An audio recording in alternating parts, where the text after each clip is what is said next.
আসসালামু আলাইকুম। বাংলাদেশের মতো একটা উন্নয়নশীল দেশে স্বাধীনতার 54 বছর পরেও শিক্ষকরা ছাত্ররা এত বৈষম্যের শিকার। এখনও বাংলাদেশে মাত্র 5-6% শিক্ষার্থী যারা সরকারি স্কুলে পড়াশোনার সুযোগ পায়, কিন্তু বাকি যে 94-95% শিক্ষার্থী তারা সরকারি সুযোগ সুবিধা পাচ্ছে না।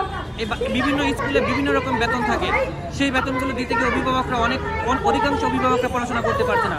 আমরা বিভিন্ন কলকারখানায় বিভিন্ন মানে রাজমিস্ত্রি কাজ এইসব জায়গায় আমরা দেখতে পাই যথেষ্ট যোগ্যতা সম্পন্ন থাকার পরও শুধুমাত্র পড়াশোনার অভাবে তারা অধিক বেতনে চাকরি করতে পারছে না, কারণ তাদের পড়াশোনা নেই। কারণ বাংলাদেশে শুধুমাত্র 5 পাস পর্যন্ত সরকারি সুযোগ সুবিধা রয়েছে, কিন্তু এসএসসি পর্যন্ত বা ইন্টারমিডিয়েট সুযোগ সুবিধা নেই। অর্থাৎ 54 বছর পর এটা হওয়া উচিত ছিল।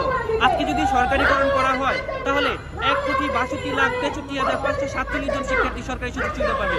ওইসব অভিভাবকরা যে অতিরিক্ত খরচের ভয় থেকে তারা রক্ষা পাবে। হ্যাঁ, বাংলাদেশের এতগুলো শিক্ষক অথচ তারা ট্যাক্সের আওতায় আসে না, ইনকাম ট্যাক্সের আওতায় আসতে পারেনি। যদি সরকারিকরণ করা হয়, বেতন বৃদ্ধি পাবে, তাহলে তারা ইনকাম ট্যাক্সের আওতায় আসতে পারবে। হ্যাঁ, মেধাবী শিক্ষকরা এত কম বেতনে জয়েন করতে চায় না। আমাদের মেধা বাংলাদেশে বিশ্বের বিভিন্ন দেশে পাচার হয়ে যাচ্ছে, চলে যাচ্ছে, কারণ এদেশে বেতনের পরিমাণ কম। যদি সরকারিকরণ করা হয় তাহলে অধিকাংশ মেধাবী শিক্ষকগুলো বাংলাদেশের শিক্ষা প্রতিষ্ঠানে জয়েন করবে, দেশ উত্তরোত্তর উন্নতি হবে। আর এই যে এতগুলো, আমি আশা করি যে বাংলাদেশের মধ্যে একটা দেশে মাত্র 1000 টাকা বাড়ি ভাড়া, 500 টাকা চিকিৎসা ভাতা, 12,500 টাকা জয়েন করা হয়, এগুলো খুবই লজ্জাকর, হাস্যকর, পৃথিবীর ইতিহাসে বিরল ঘটনা।